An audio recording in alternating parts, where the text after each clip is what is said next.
My name is William Berry. I was an Oregon State Police officer from 1963 until through 1990 and assigned to Fish and Game. In April of 1968, there was an incident. I had an incident with Ronald Gress in the town of Granite.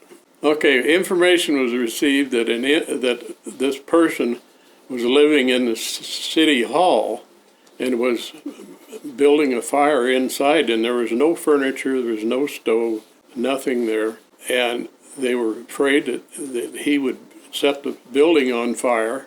Finally, one day when I got there, and there was smoke coming out of a window, which was the only access in and out of the building. The doors had been boarded up. I approached the building and talked to this person, and I received an answer, so I asked to come in and find out why he was there and what his plans were to be. The only access was to crawl through a sliding window, a vertical slide window, and got in the building.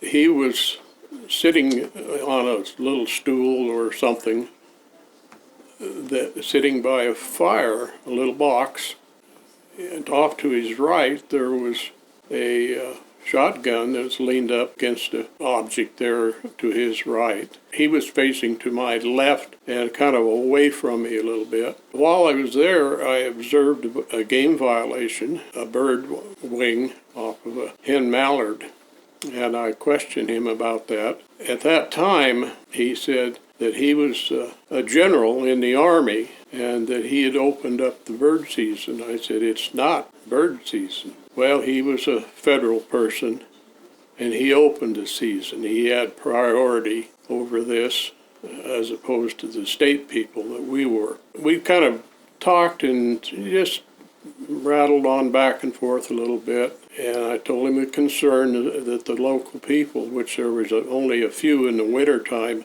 that lived in Granite. Anyway, after a while, and pretty soon I said, well, this bird is a violation of our laws, and you're wrong. At that point, he jumped up, and he grabbed this shotgun and swung around and said, you want me to surrender my weapon? And I said, no, we're not going to do that. And he came forward. I grabbed the barrel of the shotgun and was keeping it away from me. And at the time, I was more concerned about having the pistol out, so I just put my other hand down on the heel of it to keep it where it was. And we kind of tussled back and forth a little bit, but finally he reached down. He tried to take my revolver, but which was a .38 Specimen Wesson in .38 Special. When he wasn't able to do that, kind of jumped back, got both hands on the shotgun, and then dropped back about 10 feet away and dropped down on one knee, kind of sat on his haunch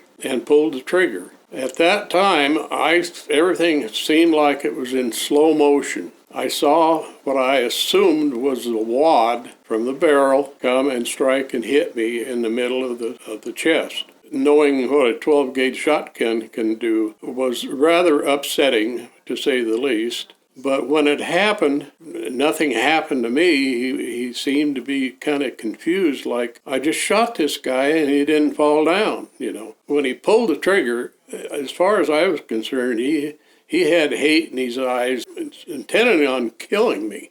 He racked in another round after he fired, and then I was getting my pistol out, and there we stood. He stayed down on his haunch, and we looked at each other and I couldn't believe that things had gotten this bad. I hadn't been on that long. Stop for a minute.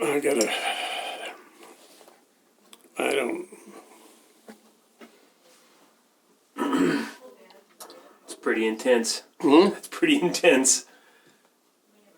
Like I said, I've tried to forget this. And every night now when I go to bed, it's back in my head. I'll let you punch me when we're done.